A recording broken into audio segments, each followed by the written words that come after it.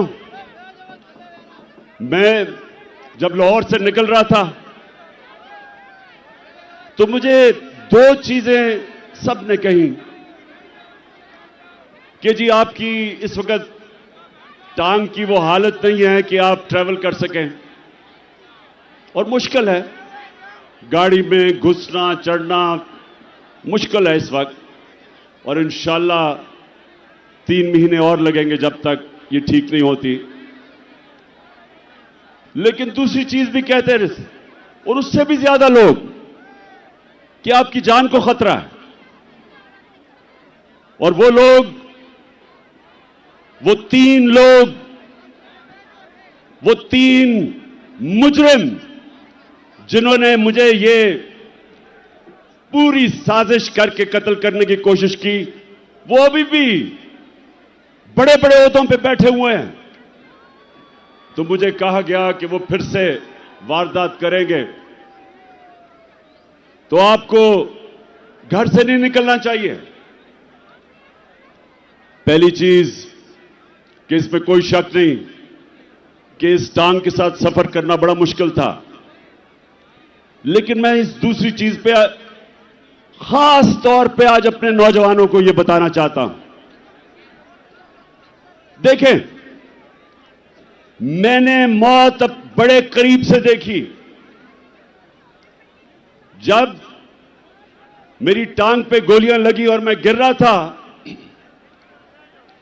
तो जैसे ही गिर रहा था मेरे इधर से गोलियां निकली ऊपर, सर के ऊपर से। अगर गिरता ना तो वो लग जाती। लेकिन मैं जो अपनी कौम को, अपने नौजवानों को आज पैगाम देना चाहता हूं,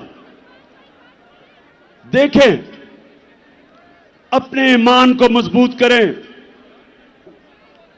ला इलाहा इल्लल्लाह का मतलब समझें। कोई नहीं है खुदा अल्लाह के सिवा। और जब आप दावा करते हैं कि मैं अल्लाह तेरे अलावा किसी के सामने नहीं झुकूंगा, तो आप जो अल्लाह ने आपको मेरे नबी सल्लल्लाहु अलैहि वसल्लम के जरिए अपना पैगाम भेजा कुरान में, तो उसमें वाज़े उसने लिखा हुआ है कि जब तक अल्लाह की मर्जी नहीं होगी तुम इस जमीन से नहीं जाओगे, और जब उसका फैसला हो गया तो जितना मर्जी एहतियात करो, डरो, छुपो, भागो, मौत से नहीं बच सकता इंसान। तो जब मैं गिरा तो उसी वक्त मुझे पता था कि अल्लाह ने मुझे बचाया। उस वक्त मुझे पता था कि अल्लाह का यह फैसला था कि मैंने नहीं अभी जाना। उसी वक्त अल्लाह का शुक्र किया मैंने। और यह अल्लाह का शान देखें कि 12 लोगों को गोलियां लगी, कंटेनर के ऊपर 12 लोगों को गोलियां लगी। ये फैसल को भी, मैं बल्कि इसको देख रहा था, इसके मुंह से खून गिर रहा था, गाल से। अहमद चट्टा जो मेरे साथ था, वो मेरे साथ गिरा हुआ था। ऊपर और लोगों को गोलियां लगी। लेकिन अल्लाह की शान देखो कि 12 में से एक भी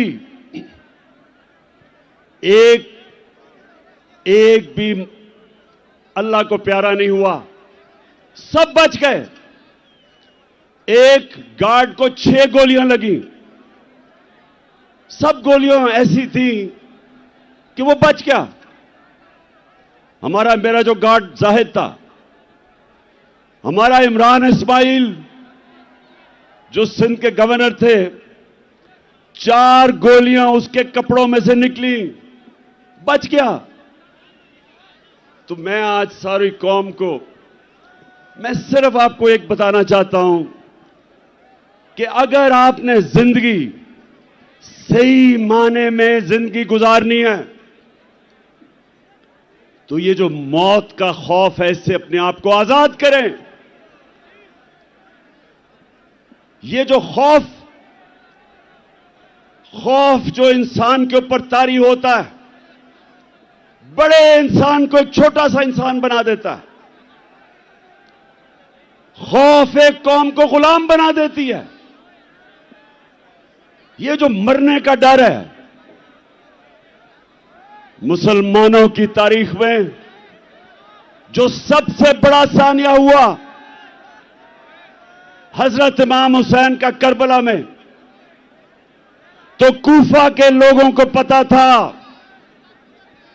कि हजरत इमाम हुसैन राय हक पे खड़े हैं,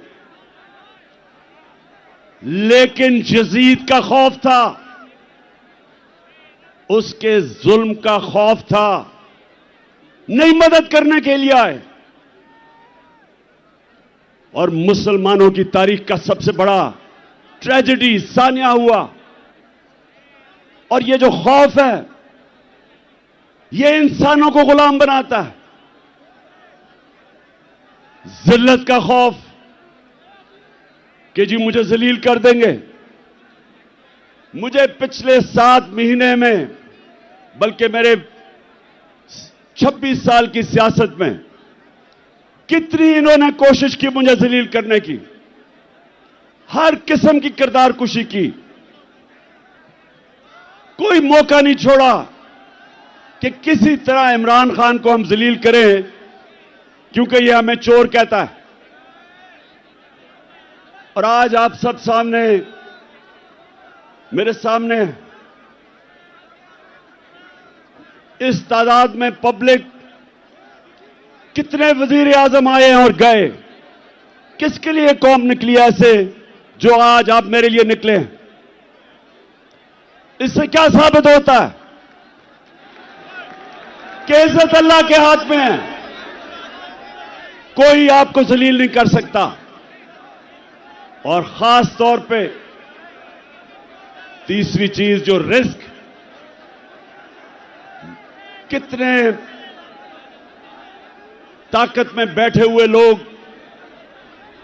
अपने नीचे जो तनख्वाहदार होते हैं उनसे गलत काम करवाते हैं, और वो गलत काम करते हैं अपनी नौकरियां बचाने के लिए, क्योंकि उनका ईमान नहीं कि अल्लाह के हाथ में रिस्क है। अल्लाह ने ये 3 चीजें इसलिए अपने पास रखी हैं कि वो आपको आजाद करना चाहता था।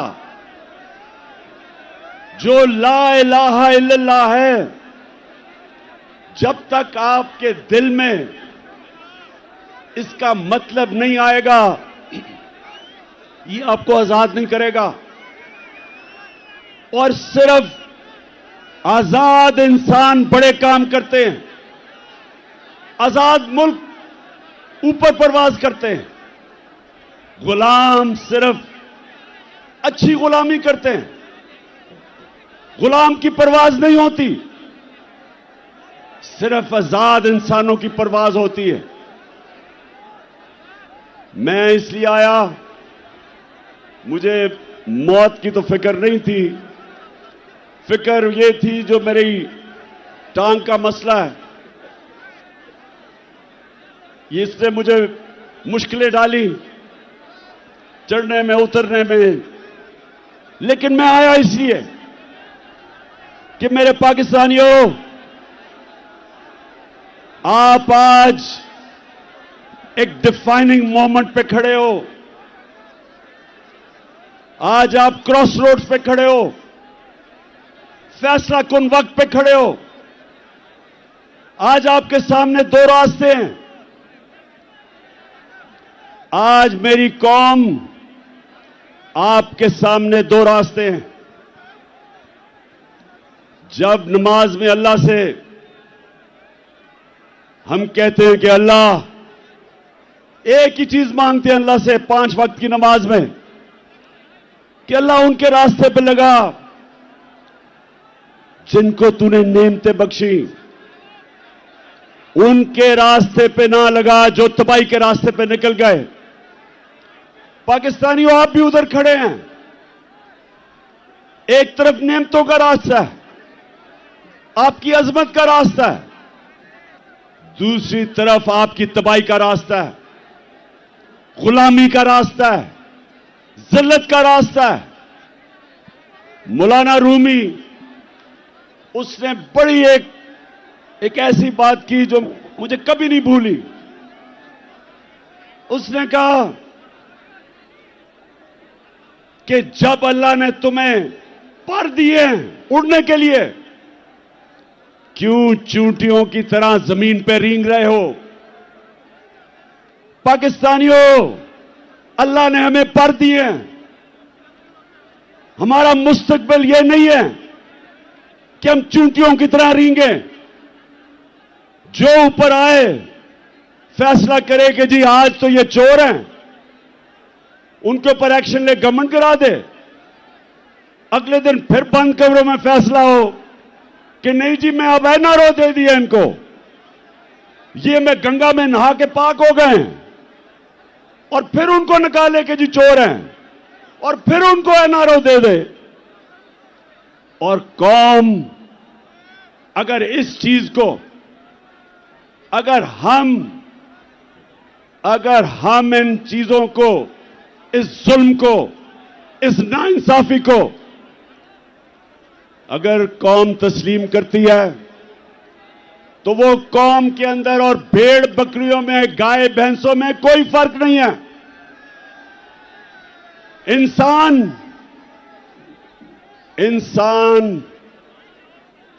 इंसाफ मांगता है। इंसानी माशरे में और जानवरों के माशरे में फर्क ही एक है। इंसानों के माशरे में इंसाफ होता है, जानवरों के माशरे में ताकतवर की हुक्मरानी होती है। पाकिस्तान अगर एक अजीम मुल्क नहीं बना तो उसकी एक वजह है कि हमारे मुल्क में कभी भी कानून की हुक्मरानी नहीं आई, ताकत की हुक्मरानी, जंगल का कानून रहा है। और ये याद रखें, कभी कोई माशरा तरक्की नहीं कर सकता जिस माशरे के अंदर इंसाफ नहीं होता। मेरे नबी सल्लल्लाहु अलैहि वसल्लम ने मदीना की रियासत में, और याद रखें अल्लाह का हुक्म है कि मेरे हबीब की सुन्नत पे, उसकी शरीयत पे, उसके रास्ते पे चलो। क्यों अल्लाह ने हमें हुक्म दिया है? हमारी बेहतरी के लिए। जब इल्लामा इकबाल, जब उसने पाकिस्तान का तस्वुर किया, तो इल्लामा इकबाल ने सोचा था कि हम एक माशरा खड़ा करेंगे मदीना के रियासत के उसूलों के ऊपर। और इल्लामा इकबाल ने बताया कि जब भी मुसलमान माशरा खड़ा होता है, वो वापस उन उसूलों पर जाता है, और जब तबाह होता है तो उन उसूलों से पीछे हट जाता है।